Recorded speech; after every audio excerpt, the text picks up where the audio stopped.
was on constantly in the internet that people don't. But it's just like, yo, don't do that to me.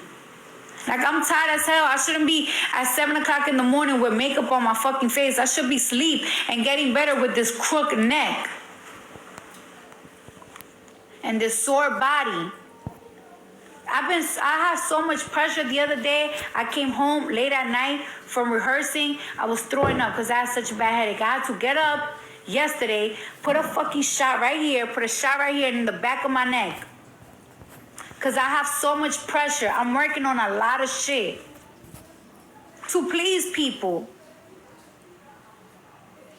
I don't gotta do what I'm about to do right now. You wanna know why my records is selling? I don't gotta do it, but I wanna please my fans because y'all been asking for something from me for a very long time that I can't say, but I'm doing it for y'all. And what I'm doing it for y'all is like, you're dropping a fucking doll. We want an album. How am I supposed to be rich? How am I supposed to build my net worth?